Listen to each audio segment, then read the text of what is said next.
Shastras are not books written by somebody. In Puranic language, yes, we can say Brahmaji wrote the Vedas. It's a way of presentation. In the types of Shastras, this is a type of Shastra in our culture where stories are told. There are stories about everything. Not necessarily those stories were not real, but remember, they are stories. Their purpose is always to teach us something, but that is one section of the Shastra only. And we will see why Puranas, why those stories. It's like the story of 5 little ducks went out one day, right? To the children, when you read this story, when you sing this story, there were 5 ducks, and with the mother duck they went out and they came back. 4 of them came back. Then the next day they went, 3 of them came back. So it goes down to 1 duck, and then again next day increases 1, 2, 3, 4, 5, back to 5 ducks. Now what is the purpose of this story? It's not to tell really there were ducks and they were missing and then again they were coming back. No. Finally, the purpose is to teach the children 1, 2, 3, 4, 5. 1 goes from 5 is 4, 1 goes from 4 is 3, and then 1 added unto 1 is 2, 1 added unto 2 is 3. Counting, addition, subtraction. That's all is the purpose. And really speaking, that math knowledge that stays with the child, it's forever. The ducks go away, the story goes away. What stays is the knowledge of mathematics. The same way, even the manifestation of Shastras in the form of story have a different purpose, and we need to know what that purpose is. And that can be only from tradition, only from an Acharya. Trust me, you can study for years, but certain things you will not get anywhere other than tradition. So Shastras have never been written by anybody. They are manifestation of the laws in the creation in the universe, and those laws are not available to human mind independently. That's why all the seers of the Vedas are called rishis. The sages, the rishis, a particular kind of people, not mankind, rishi kind.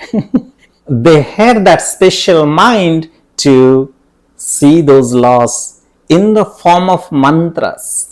In the form of mantras, they were revealed to them, and these rishis were all over the world. In every nook and corner of the world, they had their own Veda, and they were teaching that the life was based on those Vedas. So the manifestation of the laws. Now here this discussion gets so complex. As you go more, think more about it, and the more questions you have, then this discussion really gets more and more complex. Then the question about language comes. Why in Sanskrit language? Why not in any other language? So let's not get in there right now, not safe, because it's our introductory class. First, let's go along with simple questions and answers, and then as our journey goes, I will definitely take you there to those understandings as well. So for the time being, this is enough to know Vedas are not written. None of the Shastras are written by any independent human mind. No individual human mind is involved in the creation of the Vedas. These are nobody's ideas, these are nobody's understandings, these are nobody's thoughts, and these laws are Shastras. They have to be there, every creation, they have to be there, because otherwise it will be a flaw in the creation. It's like manufacturing a product and not giving the user manual for it, how to use. So when the creation comes, along with that, Shastras had to come in order to tell us, in order to give us the knowledge about the creation itself, the knowledge that otherwise is not available to us independently. And because Shastras are not from any human mind, they get a status, and that is Apaurusheyani Shastrani. Shastram is Apaurusheyam. It is not from a Purusha Buddhi. No human intellect is involved in it. So Apaurusheyam. Not only that, if Shastras didn't manifest on their own, there will be no way we would know any of these things. That there is a reality, that there is Ishvara, that there is a creator, that there are things other than this world, that things exist which I cannot see, I cannot hear, I cannot touch, I cannot smell, I cannot taste. They are beyond my perception, but things exist.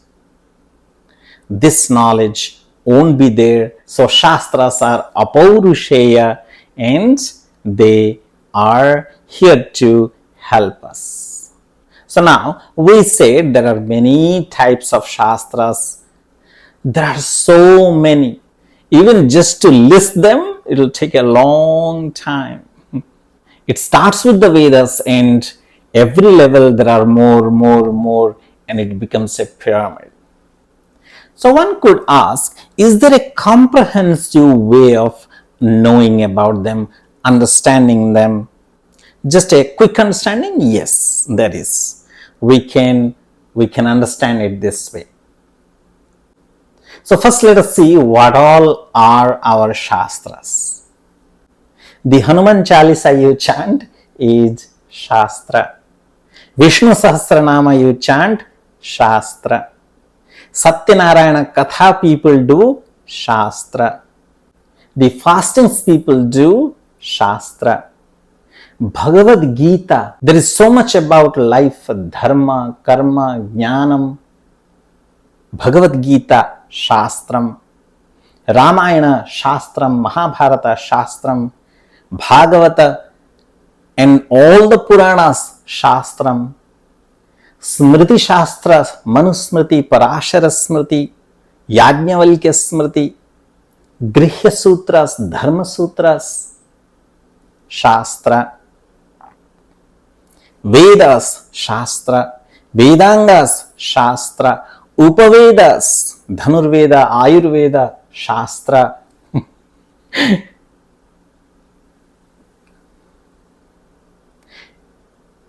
Actually, everything that you see in the name of culture, Shastra. There is no other source. Any little action that you do, even you're giving dhupam, even you're offering a flower to Bhagavan and showing the dhupa, the agarbatti, deepa, diya, all Shastra. Everything is Shastra. Yoga, exercise, Shastra. Medicine, Ayurveda, Shastra. Classical music, Sangeet, Shastra. Dance, Shastra. What to eat, what not to eat, Shastra. Look at your life. Everything is Shastra, is supposed to be Shastra. And this is where you can see now how we have gone so far away from Shastra in our life. We do everything, but we don't know Shastras. Everything in this creation. So almost everything in human life in this creation is Shastras. But see where we are. We do everything. There is no Shastra to be found anywhere in our lives. This is the gap I am talking about, bridging the gap. At least we can do that with understanding, with knowledge. So, where are Shastras? What are Shastras? They are just not books. They are just not in the books. That's why they cannot just be books. You go to a Mahatma and ask, where is God? And you go to a village and ask an unpad admi, illiterate person, just ask him, where is God? The answer you will get from the Mahatma and the answer you will get from the person who is in samsara, who is just a common man, who has not even probably studied Shastras, but the answer will be same. Mahatma will ask you, what are you asking? Where is God not? And the same answer here you will get from the illiterate person. What are you talking, Ji? Where God is not. So, Bhagavan Sarvavyapi, ultimate reality, Bhagavan Ishvaraha Tattvam Sarvavyapi, omnipresent. The knowledge is there also. The knowledge is at the grassroots level also. How did it come here, from there to here? Because Shastras are no books. They have never been books. I tell you, it's mind-boggling, Ji. Once you decide to know things in the right way and choose the right path and go along with Guru and Acharya, a teacher, live one, the one who has studied in the tradition, who has the knowledge, who has gained the knowledge from the tradition, everything becomes clear, Ji. So, these Shastras, Apaurusheya, they are not from any human mind. They are there in my life, very much in my life, in my day-to-day life, in my everyday life. They are all there. Somehow or the other influencing my life, touching my life, whether you like it or not.